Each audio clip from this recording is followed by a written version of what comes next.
머리가 아프고 팔이 저리고 작은 이상에도 불안해지는 순간 떠올리는 곳 바로 뇌와 척추 그리고 말초신경까지 우리 몸의 핵심을 다루는 분야 신경외과입니다. 정확한 판단과 빠른 결정이 환자의 예후를 좌우하는 만큼 경험과 실력이 무엇보다 중요한데요. 나선홍의 닥터스 오늘은 보이지 않는 신경의 길을 따라 환자의 일상을 다시 이어주는 분이죠. 인제대학교 일산백병원 신경외과 구혜원 교수님 모셨습니다. 어서 오세요, 교수님. 예, 안녕하십니까? 네, 네, 예, 교수님. 저 네, 네, 백병원에 있는 구혜원이라고 합니다. 네. 네, 만나서 저 이제 대본만 받아봤을 때는 예, 이제 예, 예. 그 여자 선생님이신 줄 알았는데, 아유, 네, 네. 많은 환자들이 이렇게 항상 오해하고 저 네. 진료방에 아니 성함에서 들어오시네요. 예, 예. 일단 누군가를 구해 주실 것 같은 아, 예, 예. 그런 느낌이 듭니다. 어떻습니까? 아, 저 어렸을 때 그런 네. 얘기 참 많이 들었습니다. 아, 예. 그래서 혹시 또 이렇게 의사의 길을 예. 선택하신 건 아닌가 하는 그런 생각을 해봤습니다. 아, 예. 네, 그런 건 아니군요. 꼭 그런 건 아니고요. 아, 그러시군요. 예. 자, 이게 이제 신경외과 그러면은 이제 뭐 혹자는 네. 신경 쓰이는 과다 뭐 이렇게 아, 얘기도 한다고 하는데 교수님께서는 이제 어떤 순간이 가장 신경 쓰이시는지 물론 이제 24시간 항상 예. 촉각을 곤두세우고 계실 텐데 말이죠. 네. 신경외과 그러면 사실 과가 가지고 있는 무게가 좀 있는 것 같습니다. 네. 일단은 질환을 다루는 신경외과에 다루는 질환들이 특히 이제 제가 이제 뇌혈관 전문이다 보니까 네. 기본적인 병 자체가 굉장히 중증 질환인 경우가 굉장히 많고요. 음. 환자도 신경 쓰이고 네. 이제 치료하는 의사 입장에서도 굉장히 신경 쓰이는 게 사실이고요. 네, 환자분들이 치료를 열심히 잘해준다 하더라도 약간 뭐 후유증이라든지 좀 불편감을 남기는 경우가 꽤 많이 있거든요. 그래서 네, 네. 당연히 이제 많이 신경 쓰일 수밖에 없는 질환을 다루고 있고요. 그렇죠. 그래서 이렇게 보통은 모든 환자가 뭐 응급실이라든지 아니면 외래에서 어떤 병변을 가지고 입원했을 때부터 뭐 치료 과정, 뭐 입원 전부터 해서 치료 과정 그리고 치료 이후에 수술 이후에 어떤 중환자실의 어떤 기본적인 네. 수술 관리 이런 모든 순간들이 사실은 굉장히 신경 쓰이는 거고요. 네. 수술을 했다고 해서 끝나는 게 아니고 뇌출혈이나 뇌경색 같은 경우는 그게 뭐 어떤 원인이 제거됐다 하더라도 그게 이제 후유증처럼 남거든요. 출혈이 네, 그대로 네. 남아 있다든지 또 뇌 어떤 경색 때문에 생기는 후유증 음. 그리고 그 이후에 이제 계속 진행되는 뇌의 어떤 부종이라든지 이런 부분들이 굉장히 좀 오래 가기 때문에 네. 계속 지속적으로 순간적으로 계속 어떤 순간이 힘들다 이런 게 아니고 환자를 한 명 받으면 그분이 입원부터 퇴원까지 계속 신경을 쓸 수밖에 없는 그런 상황입니다. 네, 그렇군요. 이게 이제 뇌출혈 뭐 뇌졸중 우리가 이제 얘기 많이 들어봤습니다만 지금 현장에 계시니까요. 예, 예. 실제로 우리가 이제 그 딱 뭐 뇌출혈 쓰러졌다. 그때부터 응급실까지 오는 시간 소위 말하는 이제 골든 타임이라고 하죠. 네, 네. 그 시간은 어느 정도 이렇게 골든 생각해야 타임이라는 됩니다. 말이 사실은 물론 이제 뇌출혈은 네. 뇌졸중은 출혈성 뇌졸중, 네. 뇌출혈이라고 하죠. 그다음에 허혈성 뇌졸중이 뇌경색이라고 얘기하는데 음. 이제 골든 타임이랑 조금 더 가까운 질환은 이제 허혈성 뇌졸중입니다. 혈관이 막힌 경우, 아, 막힌 뇌경색이 경우요. 뇌경색이 오면은 네. 저희가 그 점수를 빨리 매겨서 음. 점수가 어느 정도 그 이상이 된다 그러면 네. 이제 약을 쓰게 됩니다. 혈전 용해제라는 약을 써서 막힌 부분을 이렇게 혈전이 높게 하는 약을 쓰거든요. 아, 그렇군요. 그 골든 타임은 우리가 4.5시간을 기준으로 하고 있기 때문에 4.5시간이요. 예, 환자분이 정상이고 나서 비정상이 된 순간부터 네. 4.5시간을 기준으로 하고 있기 때문에 가급적이면 빨리 와서 환자 치료 그 검사를 해가지고 막힌 부분을 약을 써서 뚫어주고 네네. 좀 용해해주고 또 기계적인 혈전 제거술을 또 하게 되거든요. 그래서 오히려 그런 허혈성 뇌졸중, 뇌경색의 환자들은 굉장히 골든타임이 중요하고 네네. 물론 뇌출혈도 굉장히 중요합니다. 근데 뇌출혈은 환자분이 뭐 뇌동맥류라든지 출혈됐을 경우에 양이 엄청나게 많지 않고는 이렇게 뭐 4.5시간이 아니더라도 뭐 6시간이나 뭐 9시간이 지나서 치료하고 수술적인 치료를 하고 뭐 이렇게 할 수 있거든요. 그래서 네네. 물론 뭐 다 골든 타임이 중요하다고 생각하지만 조금 더 이제 뇌경색 환자들한테 중요한 어떤 그런 그렇군요. 명칭인 것 같습니다. 그러다면 이제 뇌경색 환자가 뭐 4시간 반, 네. 그 이전에 만약에 도착했다면 네. 그렇다면 이제 정상으로 다시 회복이 가능한 겁니까? 아니면 조금 후유증이 남아 있을 수 있는 겁니까? 그거는 이제 뇌경색의 범위에 따라 다릅니다. 아, 네. 뇌경색이 환자분이 약간 뭐 구음 장애라든지 약간의 힘 빠짐이 오고 병변이 심하지 않고 네. 그러고 나서 일단 바로 오자마자 혈전 용해제 써가지고 잘 개통이 되고 그런 경우에는 크게 후유증 없이 환자분이 회복되는 경우도 굉장히 많습니다. 네네. 하지만은 너무 큰 혈관이 뇌의 어떤 기저부 쪽에 큰 혈관이 막혀가지고 하는 경우에는 혈전 용해제 쓴다 하더라도 그 혈전이 완전히 다 용해되고 녹지 않기 때문에 네. 이제 2차적인 시술을 또 요구하는 경우가 있거든요. 그래서 네. 스텐트를 넣어가지고 그 혈전을 빼내고 다시 개통시키고 이런 또 2차적인 시술을 또 요하는 경우가 많기 때문에 그렇군요. 그런 경우는 또 상당 부분 후유증을 많이 안고 있는 경우가 많습니다. 네, 네. 어떻게 해서든지 아무튼 그 골든 타임 안에 병원에 맞습니다. 도착하는 게 그게 가장 제일- 급선무겠군요. 제일 중요합니다. 네, 가장 중요하고요. 자, 오늘 청취자 여러분, 두통을 포함해서 뇌졸중, 뇌경색, 뇌출혈 관련 궁금증, 궁금한 점들 지금 문자 보내주시기 바랍니다. 50원의 유료 문자 샵의 0951번 TBS 앱은 무료고요. 참여 많이 해주시고 간단하게 문자 뭐 적으셔도 되고 자세하게 적으셔도 되고요. 네, 자 우리 구혜원 교수님이 오늘 자세한 설명 또 해드릴 겁니다. 교수님 어떻습니까? 이 뇌경색과 뇌졸중 이게 좀 어떻게 다른지 맨날 이게 우리가 좀 설명을 들어도 조금 알쏭달쏭하거든요.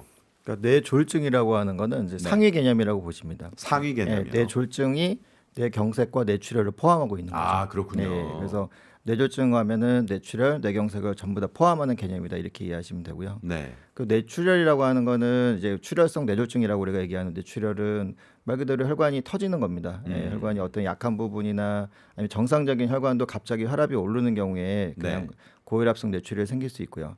아니면 뇌동맥류라든지 혈관 기형인 경우에 비정상적으로 혈관이 부풀어 있다가 어느 이렇게 혈관벽이 약해지면서 순간 터지게 되면 네. 그런 뇌출혈이 생기게 되는 거고 아하, 뇌경색 아까 말씀드렸던 허혈성 뇌졸중 같은 경우에는 네, 혈관이 동맥경화증이 심해서 굉장히 좁아진 부위가 막혀서 이제 크게 뇌경색 피가 안 가면서 네, 이제 뇌경색이 오기도 하고 음흠. 아니면 심장 쪽에 부정맥이 있으신 분들이 있어요. 이게 네. 약간 심방세동이라든지 그런 부정맥이 있으신 분들은 심장 벽에 이렇게 혈류가 저류가 되면서 혈전이 되고 네. 그 부정맥 때문에 이렇게 혈전이 불안정한 상태가 되면 떨어져 나가서 그 이제 뇌 쪽으로 가게 되면 아 그게 그런 툭 떨어져 나가서 그렇습니다. 뇌 쪽으로 가게 뇌 쪽으로 되면 갑니다. 그런 색전성 이게 뭔가 이동하는 걸 색전증이라고 그러는데 그런 아하. 색전증이 생기면서 심장 쪽에 정상적인 뇌혈관 검사에서 아주 좋았던 환자분들도 뇌경색이 가끔 올 수 있는데요. 그런 그래요? 이유가 부정맥 같은 경우가 이제 있는 경우에 아까 말씀드린 심방세동 같은 경우에 네네. 혈전 같은 게 불안정해 좀 떨어져 나가면서 정상적인 뇌혈관을 막을 수 있습니다. 그렇게 아. 해서 그럼 보통 뇌경색이 그 오죠. 부정맥 검사 같은 경우는 예, 예. 간단히 할 수 있나요? 아니면 뭐 건강검진에서도 할 수 있는 부정맥 건가요? 검사는 보통은 우리가 심전도로 알 수 심전도로. 있습니다. 그래서 알 수 있고 그렇지만은 가끔은 심전도라는 게 이제 부정맥이라는 게 어떤 분은 계속 물론 지속적으로 오시는 분도 있지만 네. 부정맥이 그러니까 정상적인 맥을 보이다가도 환자분이 스트레스를 받거나 몸이 네네. 되게 안 좋은 상태가 되면 그런 일시적으로 갑자기 발작성 그런 그 심방세동 같은 게 오시는 분들도 있어요. 네네. 그래서 저도 환자분들도 저번 주에 오신 분도 평상시에 전혀 부정맥이 없었고 괜찮았다는 분도 갑자기 뇌경색이 와서 봤더니 처음에는 저희가 중환자실에서 모니터를 계속 24시간 보니까 그때는 문제가 없었는데 어느 순간 보니까 심방세동이 막 지나가거든요. 그렇게 그래요. 발작성으로 오시는 분도 숨어 있는 이제 심방세동이 있는 분들이 있거든요. 이제 네네. 그런 분들은 사실은 본인이 평상시에 뭐 이렇게 몸이 안 좋거나 뭔가 카페인을 많이 섭취했을 때 약간 맥이 조금 불안정하게 느끼고 좀 답답하고 이렇게 했을 경우에 일반 심전도에서 안 나오는 경우에는 이제 홀터 검사라고 해서 네. 이게 그 심방 그 심전도를 24시간 24시간 부착하고 계속. 집에 가시는 경우가 있습니다. 그래서 아, 물론 그게 24시간이 될지 뭐 더 길게 될지는 이제 의사의 판단에 따라서 할 수 있는데 네네. 그런 검사를 통해서 이제 숨어 있는 부정맥을 찾아낼 수도 있습니다. 네. 뭐 잠시 후에 또 저희가 짚어보겠습니다만은 이렇게 뭐 부정맥이나 뭐 뇌졸중 관련 이게 이제 평소에 생활 습관이라든가 뭐 음식 또 내지는 뭐 여러 가지 기타 요인들이 있겠습니다만은 교수님 보시기에 가장 큰 어떤 요인들은 뭐 어떤 걸 좀 꼽아볼 수 있을까요? 일단은 뇌경색 그러면요. 네. 이게 뭐 갑자기 오는 건 아니거든요. 물론 요즘에 좀 젊은 나이에 30대, 40대도 뇌경색이 옵니다. 오는데, 그래요? 그렇지만은 대부분의 연령대는 다 아시겠지만 뭐 70대, 80대 어르신들이 많이 이제 뇌경색이 오는데 네. 뇌경색의 위험인자는 너무나 잘 알려져 있습니다. 뭐 혈압하고 혈압. 당뇨, 고지혈증 이게 이제 네. 만성적으로 노출됐을 때 혈관벽이 계속 지속적으로 손상이 되고 거기에 이제 지질 같은 게 계속 쌓이게 되고 그런 동맥경화증이 계속 유지되다가 점점점 더 그 동맥경화증이 심해지면서 혈관 내벽에서 그 지질이 떨어 나오고 네. 혈관벽으로 밀려 나오면서 협착이 오고 그 협착이 이제 동맥경화증 그러니까 혈관이 협착이 심해지면 그쪽을 지나가는 혈류의 어떤 저류가 되고 네. 반복 계속 장기적으로 노출되면서 결국엔 혈관이 막히는 거거든요. 네. 그래서 결국엔 또 환경적으로 술이라든지 담배 같은 것들이 그걸 또 악화시킬 수 있겠고요. 네, 네, 네. 저는 이제 그런 여러 가지 위험자를 일반적인 어떤 그런 혈관성 위험자로 보고 있고요. 그다음에 환자분들이 이제 대사성 질환 같은 게 또 그런 걸 많이 악화시키거든요. 이제 그러니까 말씀하신 비만이라든지, 비만. 예, 네. 비만이라든지 그런 이제 식품, 뭐 음식에 대해서 굉장히 조심해야 한다고 저는 되게 당부를 많이 드립니다 환자분들한테. 음식은 어떤 걸 좀 주의해야 될까요? 저는 이제 탄수화물을 굉장히 전 되게 환자분들한테 조심하라고 말씀드리거든요. 요즘에 네. 흔히 많이 나오고 있는데 뭐 단당류라든지 설탕 같은 거, 네. 당류 들어간 음식들. 아, 그리고 어르신들은 제가 이렇게 막 외래를 보다 보면 뭐 고지혈증 높으신 분들 굉장히 많으세요. 그래서 네. 고지혈증 당부를 드리면 이제 지방질에 대해서만 얘기하시는데 실제적으로 고지혈증 유발하는 음식이 지방률 많이 드시는 것도 물론 있지만 네. 대부분은 탄수화물 섭취가 굉장히 많으세요. 탄수화물이라고 하면 네. 이제 우리가 아까 당 그렇죠, 맞습니다. 말씀하셨는데 뭐 대표적으로 어떤 걸 어르신들한테 가장 많이 노출되는 거는 네. 약간 믹스 커피를 많이 드시는 거예요. 아하. 하루에 어르신들 뭐 습관적으로 드시고 우리가 소위 네. 아는 그 다방 커피 네, 그런 맞습니다. 건가요? 설탕을 많이 이제 물론 이게 설탕을 적게 드시면 상관이 없는데 네네. 보통 설탕을 많이 첨부해 드시고 그렇군요. 그걸 하루에 한 잔 정도 드시는 게 아니고 많이 드십니다. 보통 뭐 음. 네다섯 잔 다 식사하고 꼭 드시고 중간에 네네네. 또 심심해 드시고 이런 어르신분들이 많으시고 네. 또 의외로 이제 빵류라든지 빵. 예. 아하. 그다음에 밀가루 음식을 많이 드시는 분들이 많고 네네. 그리고 그런 걸 다 조절이 된 또 이상하다 해서 제가 찾아보면은 어르신들 이제 그런 청 있잖아요. 청이요? 그 설탕으로 오래 담가놓은 청 네네네. 같은 걸 많이 드시잖아요. 발효식품 중에 물론 몸에 굉장히 좋다고 좋은- 하니까 이제 네, 청을 맞습니다. 많이 예, 드시는 거죠. 그거하고 꿀. 꿀도 그렇게 많이 드세요. 근데 꿀이 그러세요. 사실은 물론 뭐 당을 대체할 수 있다고 저 생각은 들지만 네. 천연식품이라 좋은 부분도 있지만 뇌졸중이나 이런 혈관 환자들이 안 좋은 분들한테는 저는 사실 꿀도 당을 굉장히 올리기 때문에 그렇군요. 결과적으로는 저는 단점이 더 많다고 보거든요. 그래서 네네. 꼭 드셔야 되는 경우 아니면 저는 가급적이면 다 좀 섭취를 좀 조심해 달라고 당부를 드리고 네네. 있습니다. 예. 좀 이게 달다 싶으면 맞습니다. 네, 아예 멀리 하시는 게 좋을 것 맞습니다. 같고. 예. 그다음에 이제 아까 말씀하셨던 이제 혈압이라든가 당뇨, 네. 고지혈증 이런 네. 것들을 평소 젊었을 때부터 좀 관리를 꾸준히 잘 하시는 하셔야 게 되겠군요. 맞습니다. 그게 제일 중요합니다. 그렇군요. 이 특히 남성분들은 네.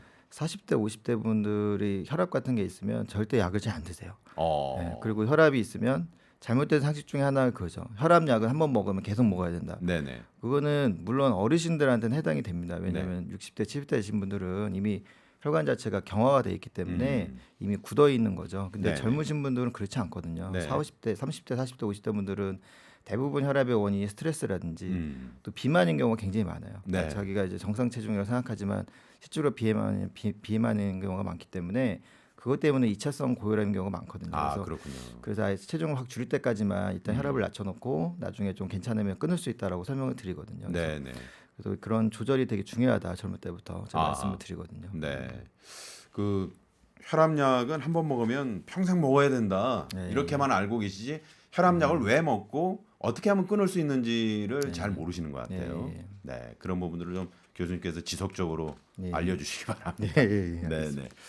오늘 생방송 처음이라고 긴장된다고 그러셨는데 굉장히 긴장이 제가 봤을 때는 꾸준히 생방송을 진행하신 분처럼 아주 잘하고 계십니다. 네네. 그 지금 이렇게 신경외과 계시니까 예. 새벽에도 뭐 수시로 휴대전화가 울리고 뭐 그래서 갑자기 나가시는 경우도 많이 있다고 들었습니다.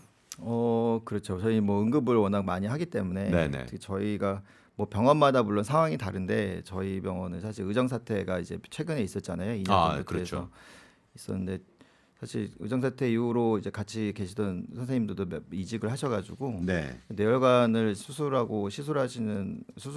그러니까 이렇게 시술적 치료를 하는 의사가 지금 저밖에 지금 남아 있지는 않거든요. 그래서 아이고. 네. 현실적으로는 제가 그래서 지금 365일 가급적이면 입사 시간 다 받고 있는 상황이고. 그러시군요. 예, 이 바쁘신데 이렇게 또 닥터스를 위해서 생방을 아이고, 위해서 뭐, 나와주셔서 대단히 감사합니다. 환자분들을 위해서라면 제가 네. 언제든지 나와서 그래서 뭐 환자분들이 이렇게 잘 이렇게 위기를 넘기면 교수님께 뭐 감사 편지 같은 것도 좀 이렇게 네, 굉장히 보내주신 분도 많이 계신다면서요? 굉장히 많이 보내주고 있고요. 그런 것들이 저한테 또 힘이 되고 네네. 제가 이 자리를 계속 지켜야 되는 이유가 또 되는 것 같기도 합니다. 그렇군요. 네. 우리 이제 1300병원의 우리 구혜원 교수님, 네 지금 저기 혹시라도 이 방송을 듣고 계시는 환자분들이 계시면은 네. 네, 문자 보내주시기 바랍니다. 네네. 자 그러면요.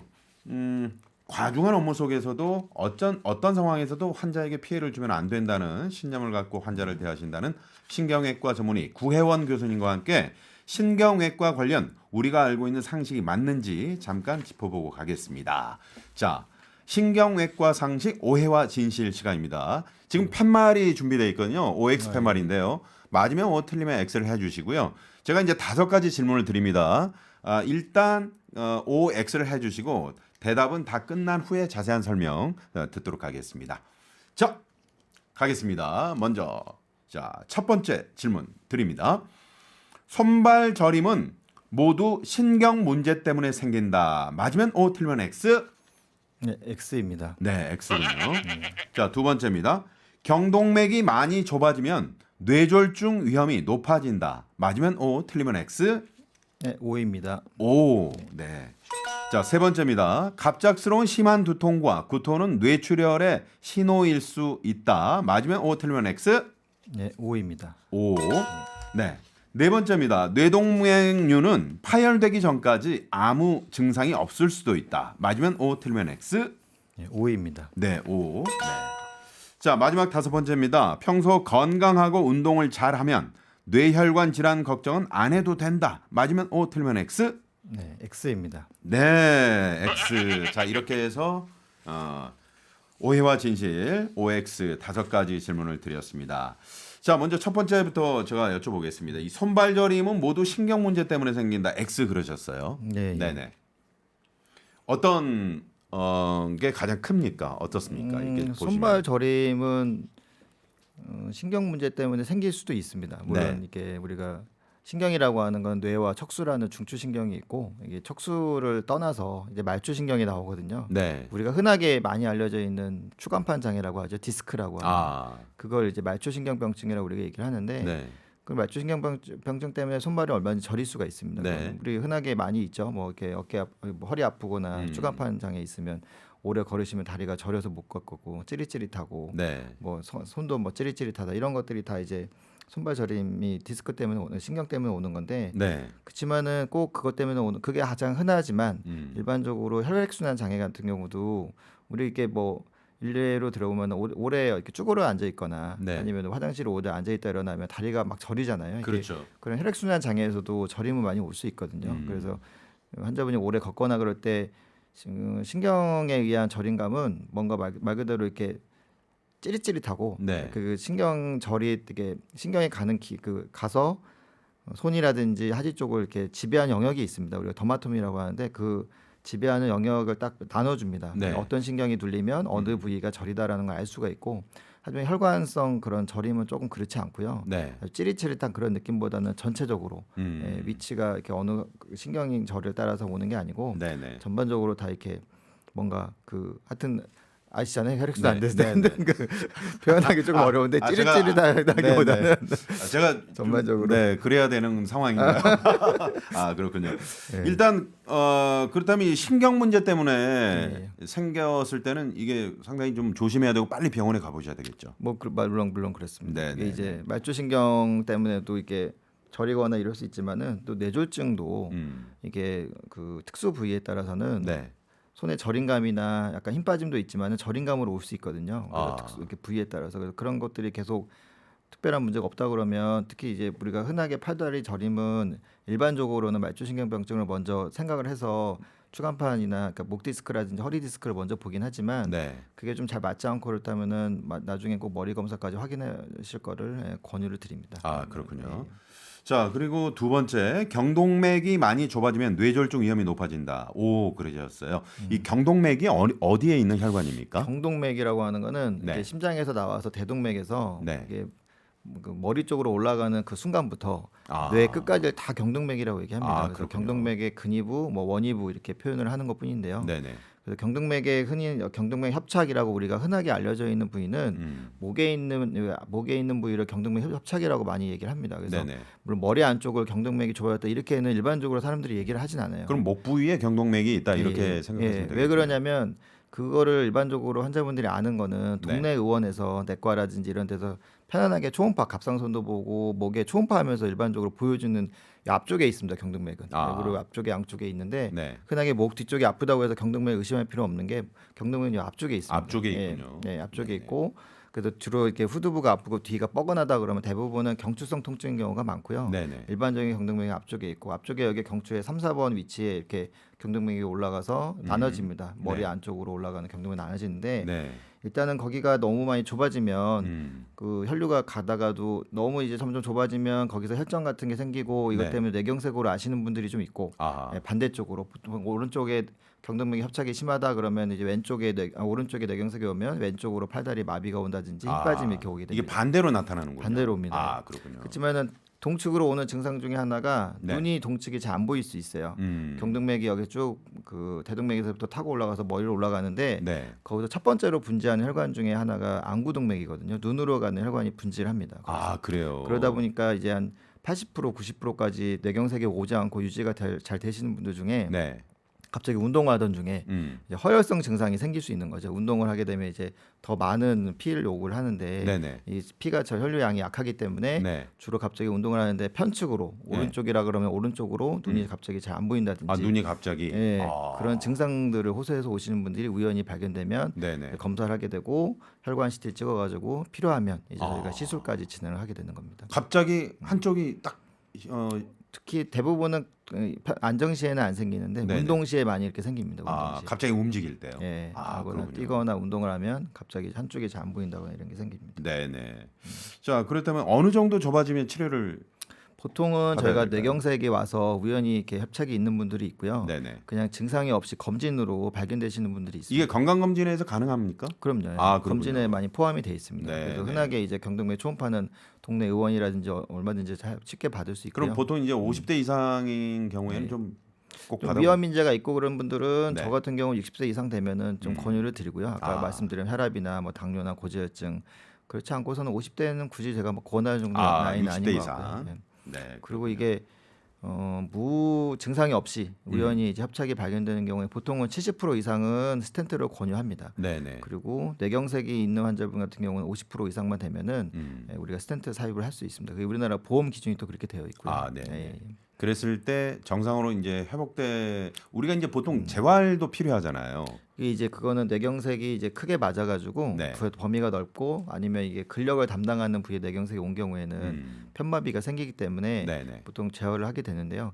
협착 자체로는 저희가 재활은 필요 없고 그리고 경동맥 시술 자체는 뭐 누구나 모든 의사들이 다 비슷하겠지만 굉장히 좀 비교적 간단합니다. 경동맥 시술 자체는 아, 그래요. 검사를 한 다음에 스텐트를 넣는 데까지 보통 30분 내에 뭐 마취도 하지 않거든요. 그냥 저랑 얘기하면서 하는 아, 시술이기 마취도 안 때문에 하고 그냥 한다고요? 예, 굉장히 오. 비교적 빨리 끝나고 30분 내에 대부분 큰 혈관이 문제 없는다는 네네. 30분 안에 그 스텐트를 바로 삽입을 하기 때문에 네네. 금방 끝나는 시술 중에 하나여서 네. 너무 뭐 겁내거나 그럴 필요는 없습니다. 네네. 예. 그럼에도 불구하고 이제 초기에 그런 신호들을 잘 예. 확인하시고 발견하시면 바로 예. 병원에 가셔야 된다는 예. 거. 네, 그렇군요. 그리고 아까 잠깐 뭐 이제 뇌경색 뭐 뇌출혈 말씀하셨는데 예. 뇌졸중과 뇌출혈 어떻게 다른지. 뭐 경동맥과 연관된다 그러면 경동맥은 대부분 이제 뇌졸중 아니 뇌- 뇌경색과 연관성이 많고요. 아, 예. 뇌졸중은 말씀드렸지만 아까 상위 개념이라고 제가 네네네. 말씀드렸고 거기에 뇌경색과 뇌출혈이 있는데 경동맥이 좁아지면 이제 거기에 혈전 문제가 생기기 때문에 뇌경색이 생길 수 있는 거죠. 네. 경동맥 협착 때문에는 뇌출혈이 오는 경우는 극히 드물고 네. 가끔 뭐 이게 시술 이후에 음. 경동맥을 오랫동안 이제 협착이 있으신 분들 중에 이 혈관을 열어주면 뭐 아주 굉장히 드문 합병증이지만 뭐 과관류 증후군이라고 그래서 혈류가 너무 많이 가면서 혈관이 갑자기 이제 터지거나 네. 뇌가 붓거나 이런 경우가 또 문제를 일으킬 수 있는데요. 굉장히 드문 합병증입니다. 그거. 그렇군요. 자, 세 번째, 갑작스러운 심한 두통과 구토는 뇌출혈의 신호일 수 있다. 오, 그러셨어요. 네, 맞습니다. 이게 이제 그 뇌출혈로 쓰러지신 분들의 이제 상당 부분이 이게 두통을 상당한 그 두통을 맞습니다. 왔을 때 이제 뇌출혈의 신호다. 맞습니다. 이렇게 생각하면 될까요? 예, 예. 네, 네. 그래서 뭐 뇌출혈이 되면 거의 뭐 99.9% 환자분들은 당연히 두통을 호소합니다. 너무 네. 두통이 아프시고 아, 어느 그것 정도 때문에 두통을 그 출혈의 생각하면 될까요? 그 종류가 좀 다양해요. 뇌출혈이 이제 하나가 아니고 네. 물론 뭐 동맥류성 뇌출혈도 있고요. 그걸 지주막하 출혈이라고 그러는데 네. 동맥류 파열에 의한 뇌지주막하 출혈은 뭐 여성분들 얘기는 뭐 산통보다 심하다 할 정도니까 그 굉장히 정도로 두통이 심하다. 망치로 순간 얻어맞은 것 같은 통증이 있다라고 얘기하기 때문에 어허. 다행인 건 그나마 그렇게 두통이 심해서 병원에 오시는 분들은 네. 사실 축복받은 겁니다. 왜냐하면 그래요? 그렇게 터지면서 이제 의식이 없어지고 네네. 사실은 그렇게 하면서 이제 아예 못 깨어나신 분도 굉장히 많기 때문에요. 옆에 내가- 누가 있으면 모르는데 혼자 만약에 맞습니다. 계시다 그러면 예, 예. 정말 돌이킬 수 없겠네요. 맞습니다. 그래서 늦게 발견되시는 분들 꽤 많으시고 그러시군요. 그나마 두통을 내가 호소해서 갑작스러운 두통으로 뭔가 이상하다 이렇게 느끼고 빨리 본인이 처치를 해서 119 불러서 병원에 오실 수 있는 분들은 네. 그나마 축복받으신 분들이고 축복받으신 분들이고. 그런 분들은 회복하는 데는 거의 정상까지 회복이 되거든요. 그래요. 이제 그나마 다행인데 맞습니다. 만약에 뭐 혼자 계시거나 좀 많이 늦었다 그런 네. 경우는 상당히 돌이킬 수 없는. 맞습니다. 이게 또 재치료도 할 수 있고요. 네네. 치료도 늦어질 수 있고 그렇습니다. 네, 그렇군요. 자, 그리고 뇌동맥류는 파열되기 전까지 아무 증상이 없을 수도 있다. 그러셨어요? 뇌동맥류는 비파열과 파열 이렇게 크게 나누는데 네. 비파열은 말 그대로 그냥 우리가 흔하게 왜 비파열이 발견되냐면 그냥 단순 두통으로 단순 어지럼증으로 촬영해서 그냥 쉽게 우리가 동맥류가 있는지 발견할 수 있고요. 네. 그다음에 검진해서 네. 요즘에 뇌 MRA라고 해서 A가 들어간 것도 혈관을 의미하는 거거든요. 음. MRA라고 하는 혈관 검사를 하고 네. 그걸 통해서 동맥류를 우연하게 많이 발견을 하세요. 그런 분들은 정말 아무 증상이 없습니다. 그냥 단순 두통 어지럼증이 있었지 않느냐 이렇게 얘기할 수 있지만 네. 대부분 그거 무관한 두통인 경우가 많고요. 실질적인 뭐 긴장성 두통이라든지 뭐 편두통이나 이런 두통일 경우가 많고 네. 그냥 대부분 뇌동맥류는 거의 99% 환자들은 두통이 없으세요. 그냥 갑작스런 그래서 서든데스 갑작스런 사망할 수 있는 원인 중에 하나가 심근경색하고 뇌동맥류거든요. 그래요. 그래서 뇌동맥류는 파열되기 전에 증상이 없어서 그 전에 사전 검진이나 이런 검사가 되게 중요한 질병 중에 하나입니다. 네, 이거는 좀 건강 검진에는 들어가지 않죠. 검진에도 요즘에 많이 들어가 있습니다. 들어가 있습니까? MRA를 많이 지금 요즘에 넣고 있기 때문에 네네네. 많이 환자분들이 촬영을 하십니다. 그래서 이제 미리 좀 사전에 좀 발견할 수 있는 맞습니다. 그런 방법들이 있고, 네. 그다음에 이 뇌동맥류가 크기가 작아도 위험한 건가요? 크기의 기준은 사실은 제가 동맥류 1,300회 정도 지금 수술하고 있거든요. 네네. 제일 작은 환자분이 1.6mm였어요. 1.9mm도 있고 아주 굉장히 작죠. 작은 거죠. 보통에 저희가 이제 교과서적으로나 이렇게 그 권유하는 크기는 보통 5mm를 보통 보고 네네. 있는데 여러 과거의 논문이나 이런 데 보면은 이제 파열의 위험성이 올라가는 크기 자체를 보통 7mm로 보거든요. 네. 그래서 보통은 이제 5mm 정도면 치료해도 된다. 하는 게 좋다 이렇게 얘기를 하고 있고 네. 그렇지만 임상에서는 위치에 따라 우리 동맥류는 크게 세 가지 봅니다. 크기, 네. 모양, 위치 세 가지를 보는데 크기가 보통은 일단은 좀 작더라도 네. 위치가 뭐 전 교통동맥이라고 하는 특수한 위치가 있어요. 잘 터지는 위치. 네네. 그다음에 뒤쪽에 있는 기저동맥이 있는 위치 이런 데는 작아도 3mm, 뭐 2.7mm, 2.9mm 이렇게 파열돼서 오시는 분들이 굉장히 많으세요. 그래요? 굉장히 드물지 않습니다. 그래서 일단은 저는 그래서 크기가 되게 중요하지만 적어도 3mm 이하면 모양을 일단 또 봅니다. 저는 그래서 위치가 뭐 전 교통동맥이나 좀 잘 터지는 위치라 그러면 3mm 이하인데 모양이 아주 이쁘게 돼 있고 그게 좀 이렇게 울퉁불퉁하지 않다. 이렇게 좀 이쁘게 보인다 그러면 조금 지켜볼 걸 권유를 드리는데 모양이 조금 불규칙하게 보이고 좀 모양이 약간 이게 안 이뻐 보인다. 그러면 치료를 권합니다. 보통 이게 블랩이라고 해서 딸색이라고 하는데 자라다가 그 옆에서 새로 이렇게 조금밖에 자라는 그런 거는 굉장히 파열의 위험성을 높일 수 있거든요. 그래서 딸색이 있거나 위치가 안 좋거나 이런 경우는 저는 치료를 권하고 있습니다. 위치에 따라서. 네. 자, 오늘 구혜원 교수님, 신경외과 교수님과 함께 지금 저희가 여러분 상담해 드리는데 워낙에 지금 말씀을 잘해주시니까 시간 가는 줄 모르고 있었습니다. 잠시 전하는 말씀 듣고요. 여러분 뇌졸중, 뇌경색, 뇌출혈 관련 궁금한 점 50원의 유료 문자 샵의 0951번으로 보내주시기 바랍니다. 전하는 말씀 듣고 옵니다. TBS 캠페인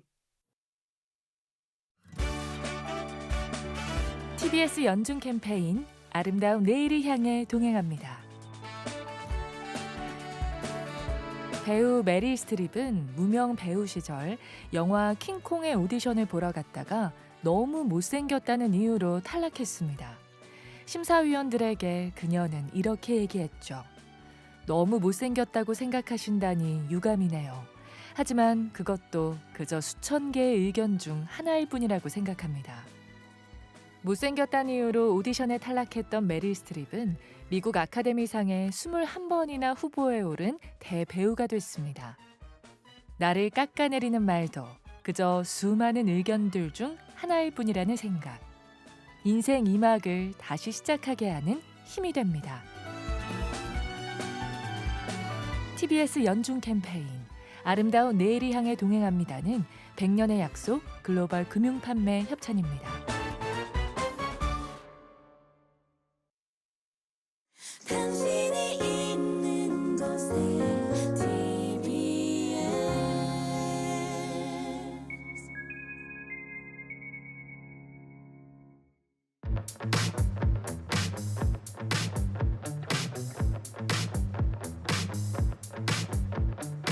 여러분은 지금 전문의가 함께하는 건강상담 프로그램 100세 시대 당신의 건강 파트너 나선홍 아나운서의 닥터스를 듣고 계십니다. 방송 중 궁금한 점이 있거나 상담이 필요하신 분들은 단문 50원, 장문은 100원의 유료 문자 샵 0951, 샵 0951번으로 참여해주세요.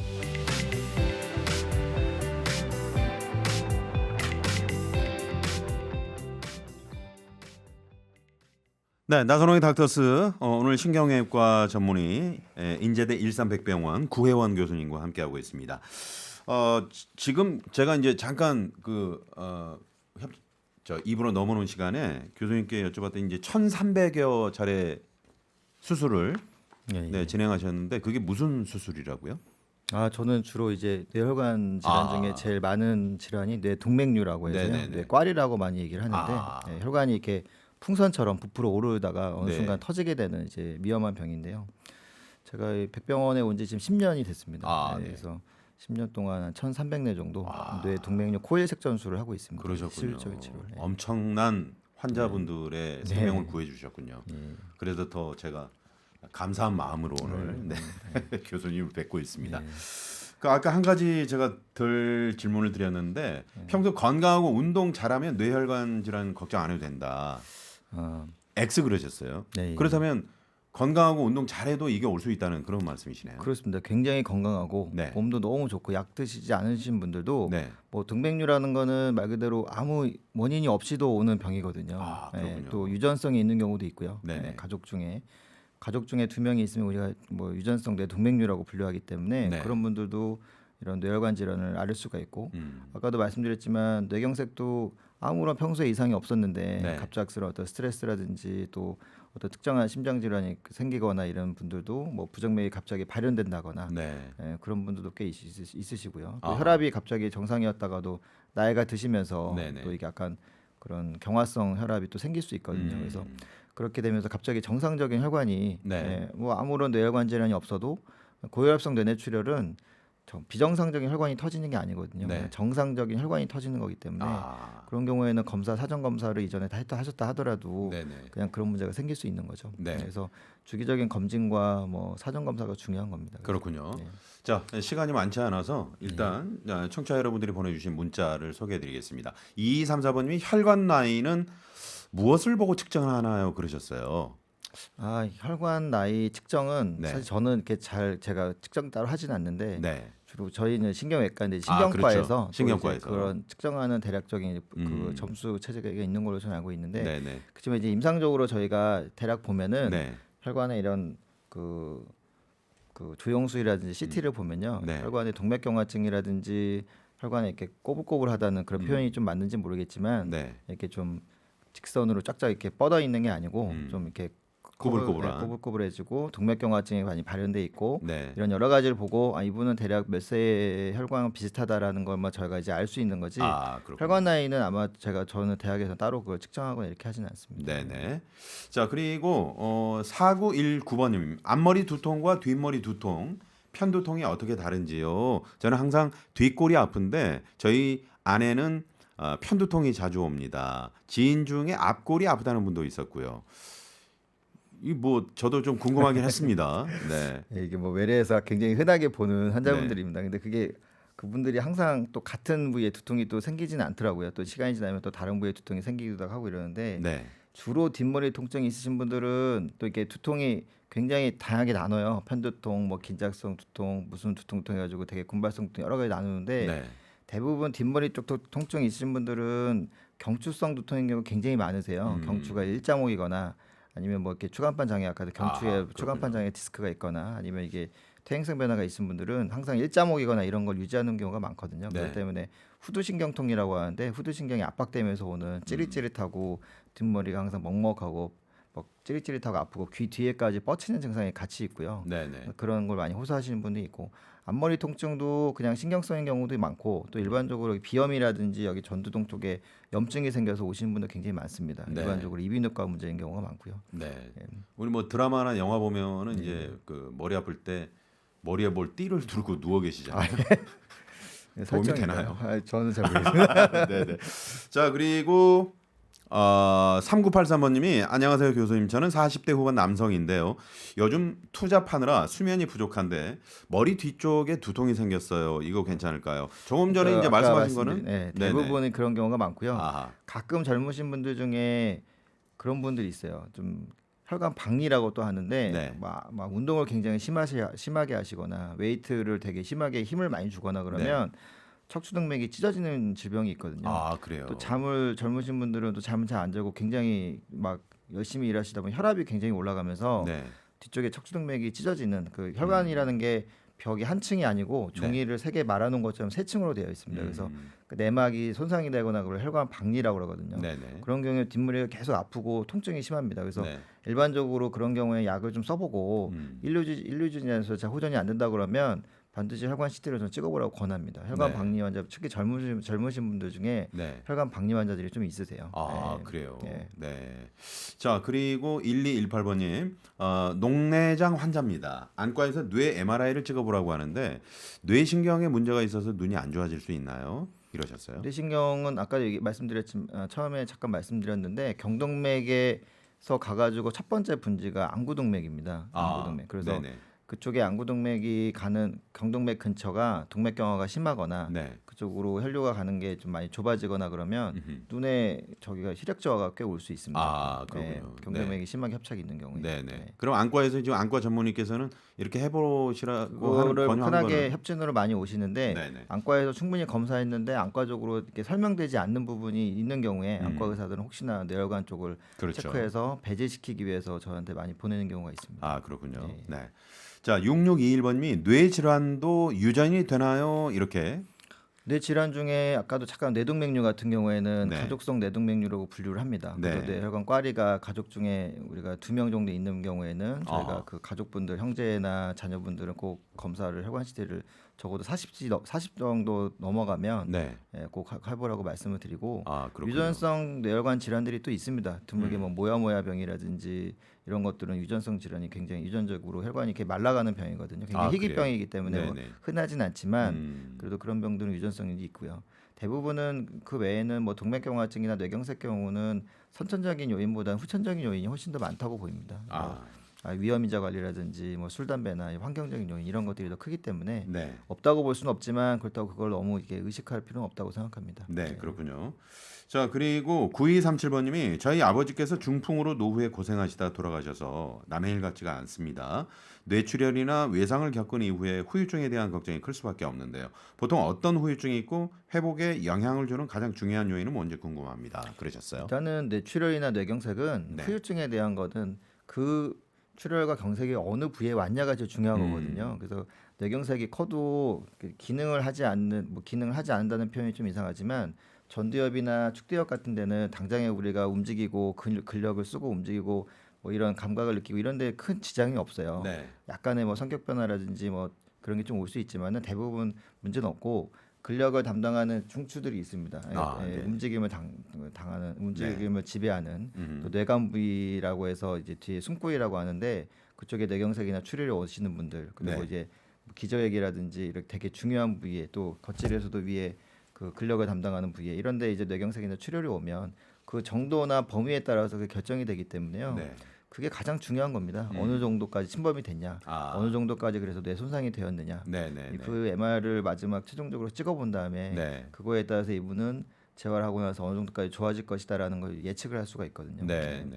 물론 뭐 그 예측이 다 맞는 건 아니지만 그렇죠. 대략적으로는 저희가 이분은 보통은 6개월 정도까지 재활을 정말 열심히 하셔야 됩니다. 음. 그래서 제가 뭐 조금 이제 환자분들한테 보호자들한테 말씀드리는 거는 6개월간은 환자를 괴롭혀라라고 할 정도거든요. 아. 편안하게 놔두면 절대 안 됩니다. 네, 6개월간은 정말 힘들게 음. 해야지 정말 좀 좋아질 수 있는 가능성이 좀 열리는 거고 네. 1년까지는 이제 서서히 좋아지다가 1년 이후엔 대부분 고착이 되거든요. 그 음. 상태로 유지가 되기 때문에 정말 힘들게 6개월은 재활을 하셔야 됩니다. 네. 그런 경우도 있습니까? 뇌출혈이 한쪽으로 이제 뇌출혈이 왔는데 예, 예. 그 시간이 경과한 후에 다른 쪽으로 또 다른 한편으로 아, 올 수도 있는 겁니까? 그게 이제 물론 제 환자분 중에 고혈압성 뇌출혈 환자분들도 한쪽이 왔는데 네. 유지 혈압을 잘 먹다가 또 이제 조절이 잘 안 되거나 이래서 반대쪽 오는 경우도 있고요. 아. 그게 오는 경우도 있지만 그거 말고 또 뇌출혈의 종류 중에 그 네. 아밀로이드 뇌출혈이라는 게 있어요. 아밀로이드 예, 뇌출혈. 그 나이가 이제 55세 이상 넘어가시면 네. 뇌에는 물론 이게 우리가 치매 단백질이라고 많이 알려져 있어요. 아밀로이드라는 거는 네. 이게 뇌 안에 대사물질이 쌓여서 혈관 주변에 있다가 그 혈관을 손상시키면서 아밀로이드에 의한 어떤 혈관 손상에 의한 뇌출혈이 생기는데 네. 그게 이제 겉질에 주로 생깁니다. 그 출혈이 재발을 굉장히 잘해요. 아. 다른 부위에 또. 재발을요. 예, 그 원래 처음에 이쪽에 왔는데 그 좀 호전되고 좋아지고 있는데 갑자기 반대쪽에 또 생기고 네. 또 여기 생기고 이런 식으로. 아. 제가 지금 입원해 있는 환자들도 2분이나 계시거든요. 아, 이제 그런 그래요? 분들은 솔직히 뭘 해드릴 수가 없어요. 좀 음. 저희가 좀 가슴 마음이 아프죠. 왜냐면 뭐 동맥류나 이런 것들은 터지면 제가 수술을 해주거나 시술을 해주면 되고 네네. 고혈압성 뇌출혈은 그걸 빼주면 보통은 바로바로 빨리 재발을 안 하는데 그런 아밀로이드 열정은 그냥 여기 터졌다가 좀 있으면 또 앞에 또 터지고 또 아, 터지고 또 그런 터지고 거 이렇게 정말- 예, 계속 입원해 네. 있는 기간 동안에도 계속 그러니까 음. 참 그렇게 제출하는 경우는 많이 있습니다. 네, 네. 자, 그리고 3954번이며 말할 때 전과 다르게 입술 한쪽이 잘 안 움직이더라고요. 주변 사람이 그래서 거울을 보면서 해봤더니 정말 그러네요. 안면 근육에 마비가 온 건가요? 이렇게 문자를 보내주셨는데요. 그 부분은 뭐 직접 제가 보지 않고 네, 말씀드리기 네, 네. 때문에 좀 쉽지 않은데 음. 일단 하여튼 누군가 이게 움직임 말고요. 좀 이상하다. 예. 주위에서 이제 먼저 얘기하죠. 예. 네. 그렇지만은 이제 그냥 움직임 말고 실제적으로 발음이 정말 새는 건지 네. 발음이 이렇게 또박또박 잘 안 되는지 그게 더 중요한 것 같고요. 아, 안면의 마비는 어쨌든 이게 구음 장애가 없다 그러면 안면 자체만 벨마비라고 해서 또 말초 마비가 있어요. 네. 그러니까 뇌에서 꼭 이게 안면 그 혀가 안 움직이고 구음 장애는 뇌 쪽 문제일 가능성이 많은데 안면 쪽에만 조금 움직임이 제한이 있거나 한쪽으로 돌아가거나 이런 경우는 또 그냥 벨마비라고 해서 그냥 말초신경 안면 그냥 그 안면 자체의 마비는 뇌의 문제는 또 아닌 경우도 있거든요. 그래서 그 부분은 정말로 환자분이 말이 좀 어눌하고 팔다리에 좀 뭔가 증상이 있거나 뭐 감각 이상이 있거나 힘 빠짐이 있거나 이러면 반드시 검사를 해보셔야 됩니다. 네네. 네. 그리고 3094번님이요. 30대인데 그 요즘에 이제 젊은 나이에 뇌졸중 많다. 네. 이거 이제 아까도 제가 이제 잠깐 이제 교수님께서 말씀하셨는데 이게 큰 이유가 어떤 걸까요? 제가 보는 3, 40대 뇌경색 환자분들은 네. 뭐 유전적인 경우도 물론 있었지만 모야모야라든지 뭐 가족성 뇌동맥류 이런 경우를 제외하고 네. 그냥 뇌경색 환자분들은 대부분은 다 식습관이 굉장히 좋지 않습니다. 식습관이요. 네. 아. 그리고 대부분 다 비만인 경우가 많아요. 아하. 예, 그리고 술 담배 좀 많이 하시고 술 담배 많이 하고. 비만하고 굉장히 탄산과 과자를 굉장히 좋아합니다. 아, 과자를요. 그분들의 굉장히 공통점. 아까 말씀드렸지만 단 거, 네네. 탄수화물, 그다음에 이렇게 뭔가 밀가루 음식, 음. 설탕 이런 것 그런 거 굉장히 좋아하세요. 음료수 계속 달고 사시고. 교수님 여기서 제가 잠깐 질문드리고 네. 싶은 게 왜 자꾸 뇌는 그렇게 과자나 탄산음료, 달달한 거 이런 걸 자꾸 우리가 먹게끔 하는 걸까요? 뇌 자체는 원래 주요 에너지원이 당이잖아요. 네.